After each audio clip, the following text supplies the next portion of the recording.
Okay, let's kick this off because it is sad but true. Hudson's Bay could start liquidating all of its stores across Canada starting today.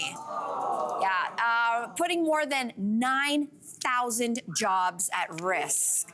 The company says that a buyer could still step up and save some of the stores, but is this the end of Canada's oldest company, or is there any way that we think it can make a comeback? I'm so glad you guys were eyeing. I'm so sad about this. I love the Bay. I did a lot of shopping at the Bay, and I know they're waiting right now in the courts. They're waiting for a Hail Mary. We don't know what's gonna happen, but I also feel like the Bay did this to themselves, like a lot of other department stores where, you know, they have 32 locations in Ontario alone and 80 across the country. And at a time where everybody went to department stores to shop, that was fine. But as soon as we pivoted to online, they needed to downsize and beef up their online sales, and they didn't do that. And now they're in this situation that we're all looking at going, there's no way, who else is gonna save you? No one's gonna save you. It's gonna leave these gaping holes in all of these malls across the country. I'm super sad about it, but at the same time, I'm like, when I do order things online at the Bay, it will take 3 to 7 business days, whereas if I order something on Amazon, it's at my door within 24 hours, and they needed to be paying more attention to that. So now we're in this situation where I got my fingers crossed.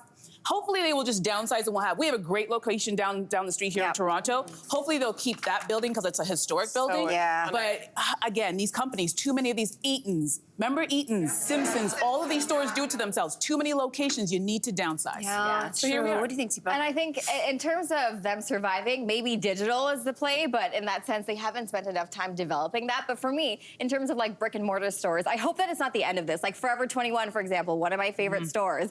And to me, I need those stores to save my financial situation and my marriage because I have an online shopping problem. It's just so easy. When you go online, you put everything you want in your cart. You don't even think about it. It doesn't have to fit. You miss the return date. So for my personal sanity, I would love for all of these places to I'm with you on digital. that one. That card is a dangerous place. It's pretty bad. I'm in debt. I hear you. What do you think, Cyn? I mean, listen, I feel like we've seen the steady decline of places like the Bay for quite a while. And part of the reason was that there's too many locations, but part of it I feel like is the complicated history that the Bay in particular has. I'm sure a lot of you remember that even pre-pandemic, there was lots of people talking online about the complicated history they had with the Indigenous population in our country.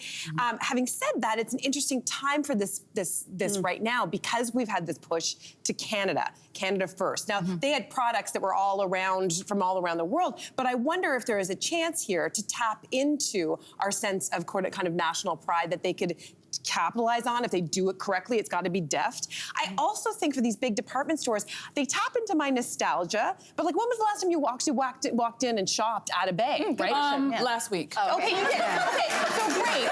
But I will say, and I have been there, and I love going there. But at the same time, I find that there's something that's shifted in me as a shopper. I find it a bit overwhelming at times. Really? There's too many options.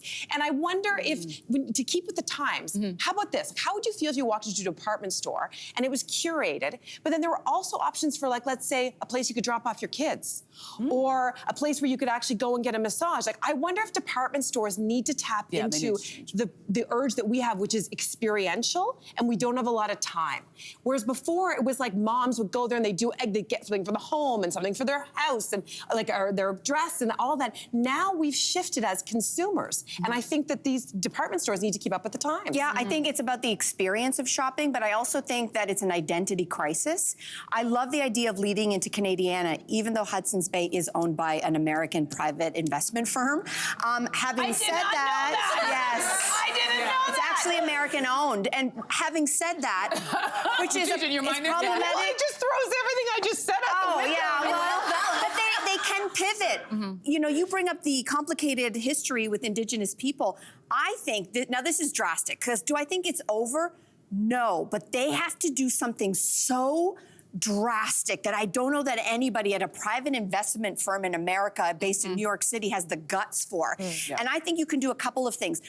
To me, department store screams no identity because there's too much stuff. And what you've seen is brick and mortar stores are thriving. I went to and lined up for the opening of the Skims first Miami location in Florida.